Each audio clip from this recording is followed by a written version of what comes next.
So for those of you that follow Spain on a Fork, you know I've been on a meatball kick lately, making them from different ingredients such as chickpeas, white beans, mushrooms, and even canned tuna. Anyways, the version we're going to make today promises to be one of the best ones yet. We're talking kidney bean meatballs in a Spanish-style garlic sauce. And let me tell you, these kidney bean meatballs have the most incredible firm texture on the outside, with a beautiful pop of flavors in the inside. The recipe's made with basic pantry staples, and it's all done in about 30 minutes. Folks, serve these kidney bean meatballs as a tapas appetizer, or even as a main course, poured over some white rice or pasta. Either way, this is the kind of food that's gonna fill you with so much goodness. Alright, let's just dive right into this. I'm gonna drain a can of red kidney beans into a colander and rinse the beans under some water. The size of the can that I'm using is 15.5 ounces, which is 440 grams. Then we'll shake off any of the excess water. Transfer the beans into a large bowl. And using a potato masher or a large fork, we'll push down on the beans until they're well mashed.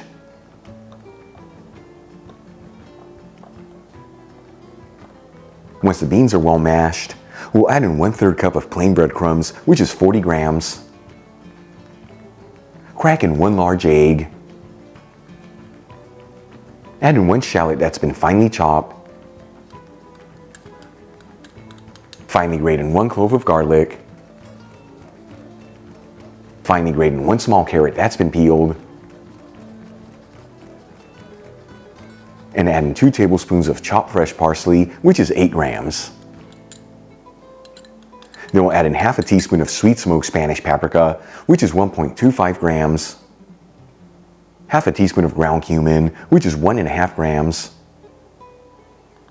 And season with sea salt and freshly cracked black pepper. And we'll give it a mix until it's well mixed together. As always, the Spanish paprika I'm using is from Kiva. Link where you can get some in the description box below, and if you buy it from that link, you'll also get 25% off your order. Once everything is well mixed, we'll push down on the mixture until we get a paste-like texture. This is such an important step, as it's going to ensure that all the ingredients are well binded, that when you're cooking your meatballs, they don't break apart. To shape the meatballs, we'll grab a spoonful of the mixture and squeeze it in our hands. Once again, this is just to ensure that everything's well binded. And then we'll shape it into a ball about the size of a golf ball. And if you see that your mixture's too wet to work with, you just add some more breadcrumbs in there, and vice versa if it's too dry, add in a little whisked egg.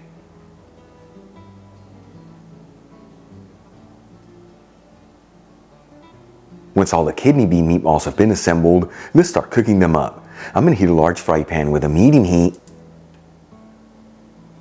and add in a 1/4 cup of extra virgin olive oil, which is 60 milliliters. Important to use a great olive oil here, as it's truly what flavors all the ingredients. Link where you can get the Spanish one I'm using in the description box below. After a few minutes and the oil is nice and hot, we'll start adding in the kidney bean meatballs. You want to make sure they're on a single layer and evenly spaced out. And we're going to go for about 7 to 8 minutes here, or until those kidney bean meatballs are golden fried all around. And you don't have to mix them around continuously, but do get under every minute or so. After about 8 minutes, and the kidney bean meatballs are golden fried, we'll remove them from the pan and set them aside.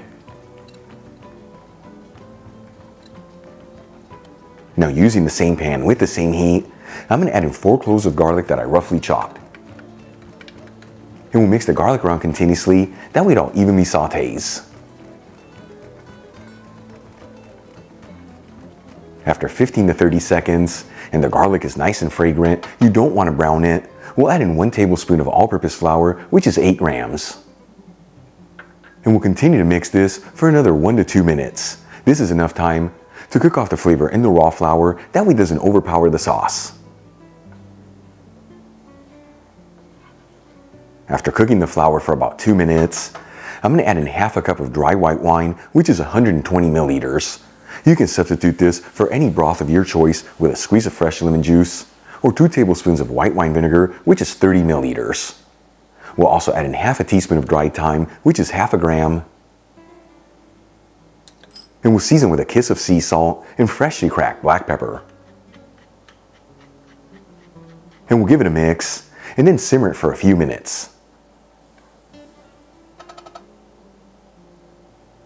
After about 3 minutes and the alcohol has cooked off in the wine, I'm going to add in 1 cup of vegetable broth, which is 240 milliliters. You can also use chicken broth here or even beef broth if you like. Either way, link on how to make my homemade veggie broth in the description box below. And we'll continue to mix this between 3 to 4 minutes until we end up with a slightly creamy sauce. After about 4 minutes, and we've ended up with a slightly creamy sauce, we'll add in the kidney bean meatballs back into the pan, and once again, make sure they're on a single layer. And then we'll gently flip the meatballs, that way they're all coated in the sauce.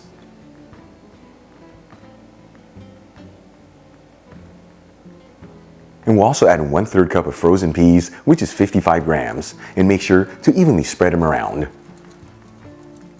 And we're going to simmer this for another 2 to 3 minutes.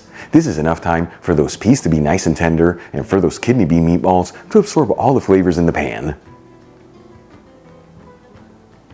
After about 3 minutes, this dish is ready to go. I'm going to remove the pan from the heat, transfer some of the meatballs into a serving dish, top them off with some of the garlic sauce, and we'll sprinkle with some chopped fresh parsley. Check it out, our kidney bean meatballs and the Spanish style garlic sauce are done. Beautiful presentation, basic pantry staples, and all done in about 30 minutes. Let's give them a try and see how they turned out.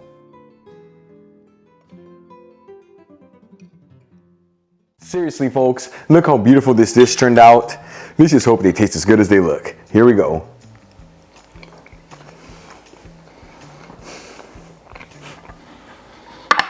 I'm telling you, what an incredible texture and flavor in those kidney beans. Add such a hearty goodness to them. But most importantly, they kept their shape and didn't fall apart. And of course, that Spanish garlic sauce, taking this to the next level. You saw this easy to make, the simplest ingredients. Once again, serve it as a tapas appetizer, even as a main course, pour over some white rice or pasta. Either way, the kind of food that's gonna fill you with so much goodness. Really quick before I go, a shout out to a couple of my patrons, Alan M. Hirschman, Nancy T, Jean, and Maybeth Robles. Again guys, thank you so much for being patrons of Spain on a Fork. You know how much I appreciate you. If you enjoyed today's video, hit that like button, as it really helps out the channel. Leave me a comment below, and as always, don't forget to share this video with your family and friends. That way our Spain on a Fork community can continue to grow. Till the next time, hasta luego.